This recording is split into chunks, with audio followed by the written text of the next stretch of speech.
Aleichem, friends and listeners, I hope you're all well. In this week's Parsha, Parshas Vayera, the Pasuk tells us regarding Avrohom Avinu that he planted an orchard in Beersheva. According to another meaning, he made an inn over there, a hotel, and he called out the name of Hashem, Hashem of the world. Vayikra Sham b'Shem Hashem Keil Olam. Our Chachamim tell us that what does it mean he called out the name of Hashem? That he made Hashem's name known among all the people. He invited people to his inn and he served them lavishly with food and drink. And he told them about Hashem. And after they ate, he asked them to bench Hashem. If they agreed, he would waive the fee. If not, he told them that being in the desert, with all the good food and drink that he supplied, the price would be a high price.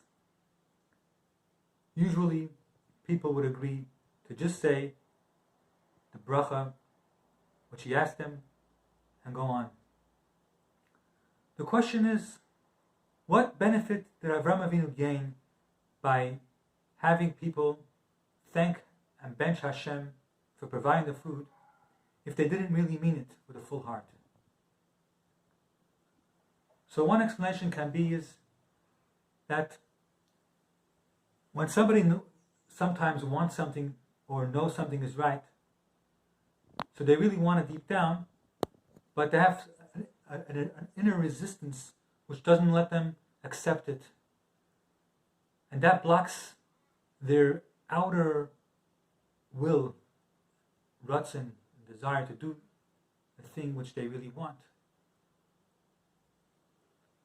And that's why sometimes a little bit of pressure will break that resistance and get them to do what they want.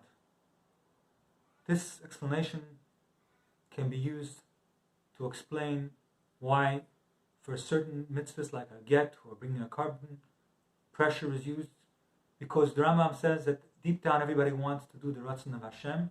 It's just that the Yetzer Hara blocks them. So the little bit of pressure could sometimes get them to do the right thing.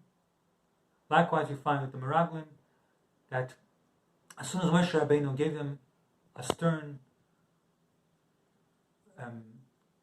reproof, some strong words, they right away acquiesced and they were ready to say that they're willing to go to Eretz Yisrael.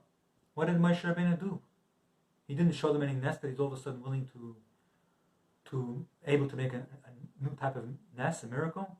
Rather, sometimes a strong word breaks down the barriers that a person has. So, this was what Avrohom Avinu did when he applied pressure to the guests which didn't want to thank Hashem. And that was for people who were not even Jewish. But by Yidden, there's an additional milah that we say mitzvah gereres mitzvah. If you get a person to do one mitzvah, they'll eventually do more mitzvahs. And they'll do it in a complete manner, b'shleimus.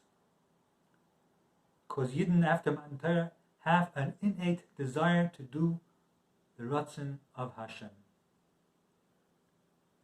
So we need to learn an example from Avrohom Avinu to be Makar of Yidden, and we have to do everything we can to attain this goal, including providing food and drink, and sometimes applying gentle pressure in the ways of the Torah, which are pleasant ways.